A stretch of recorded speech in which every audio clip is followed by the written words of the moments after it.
Hey everybody, it is Scott the Steehnroller Steen with winnersandwhiners.com coming to you with the one and only Steehnroller free play of the day. As always, if you're digging what we're doing, maybe made a buck or two yesterday, we'd appreciate it if you consider giving us the old thumbs up for this video. Give everybody a chance to do it before we get too buried in football.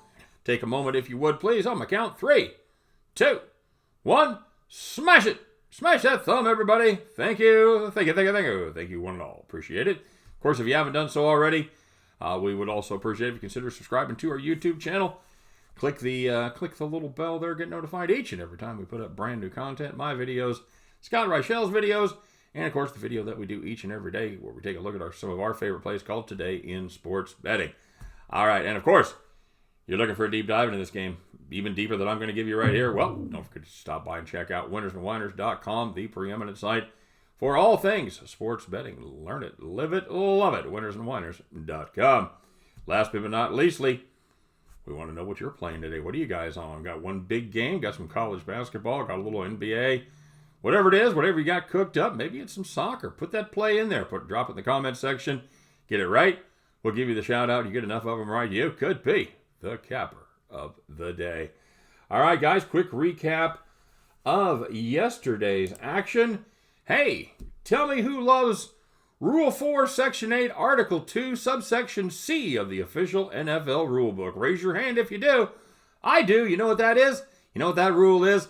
It says if a touchdown comes at the end of the game after time has expired and the conversion does not affect the outcome, there is no conversion. Ha ha! How about that, ladies and gentlemen? As Jimmy Graham made a hell of a catch there with no time left on the clock to score for the Bears. Just the kind of shit that normally beats me. However, didn't get him close enough, and the Bears and the Saints trotted off the field, leaving the total at -12. What a heartbreaker. So, how about that? You know, and I'd worried that whole drive about what was going to happen. I worried that they were going to do exactly what they did, go for 2, and end up right there, right in the old keister. But it didn't happen, so we end up winning, and we will take it. So let's see what we got cooked up for today. All right, guys. First of all, I got a couple props here for you, okay? I want to let you know that I know this is a big game. You want to know what my side is. You want to know what my total is. I got a premium on the total. On the side, I did a video with Scott Reichel earlier today where we broke this game down in excess detail.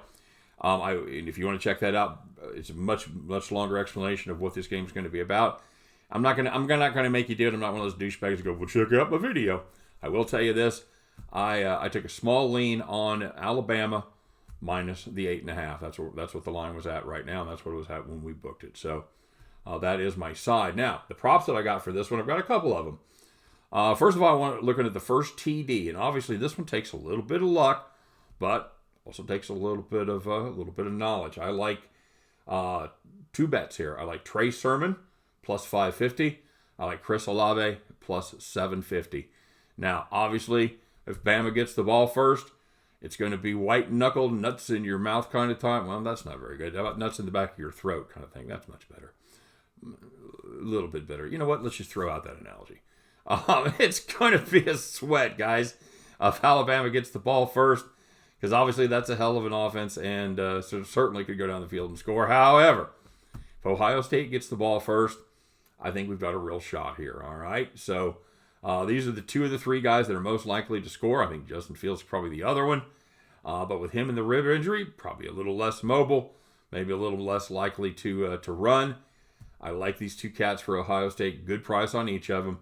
Put a half unit on if you want, just a little sprinkle, plus 550 on Sermon and plus 750 on Olave. Now, excuse me, the other one I like here is Mac Jones under 380.5 yards. Yeah, it's a ballsy play with this Alabama offense, but here's the deal. This is an Alabama offense that is multifaceted. They have Najee Harris, fantastic running back, and they're certainly willing to let him handle the load.